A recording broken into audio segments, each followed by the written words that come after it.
Now, we start in Washington, where congressional leaders appear to be close to a coronavirus relief deal. But it won't happen by tomorrow, so it looks like lawmakers won't be leaving to go home for the holidays yet. Here's what Majority Leader Mitch McConnell had to say earlier today.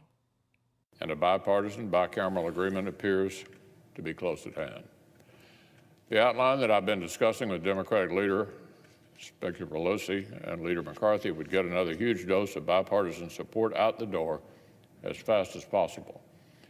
We've yet to nail down every detail, but in broad strokes, we've been discussing the targeted second round of job-saving Paycheck Protection Program that Republicans have sought since last summer.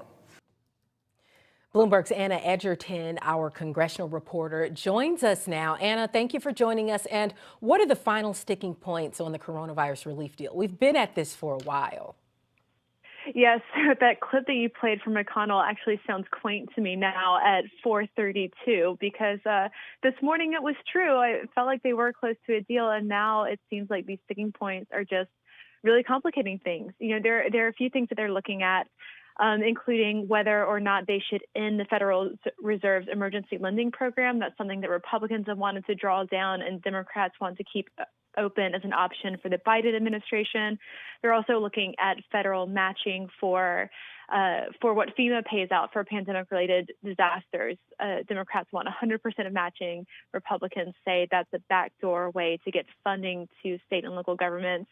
There are other things like an eviction moratorium if they have adequate renter assistance. And it's just like all of these nitty-gritty details that are holding up this really massive package.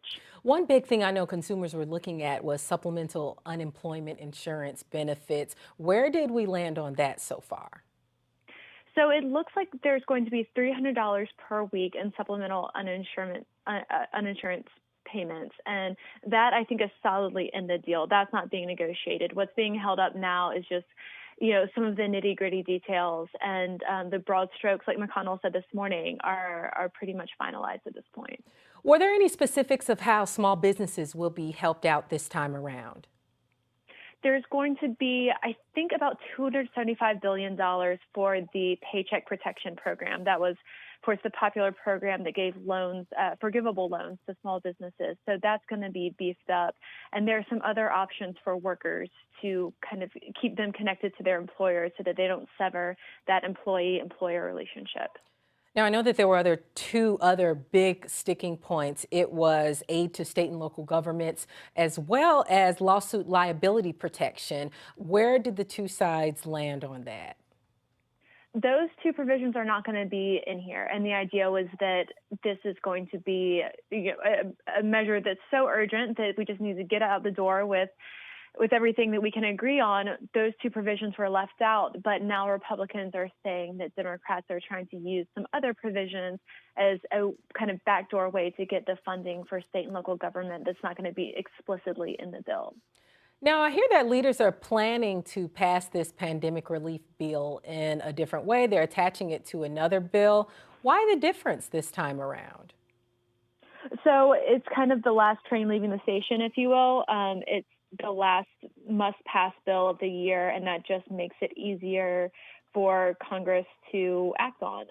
What we're looking at now, however, is that they might not have it done in time before federal funding runs out at midnight on Friday. So we could actually see a partial government shutdown over the weekend. That was actually my next question. And remind people, what are some of the things that happens when there's a government shutdown?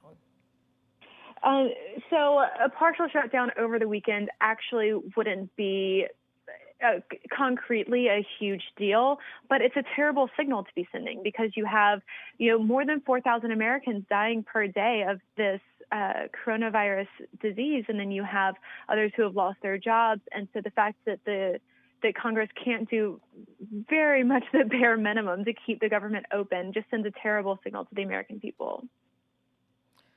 All right. Well, Anna Edgerton, pardon me. We're going to keep updated on this, and we really appreciate you for joining us.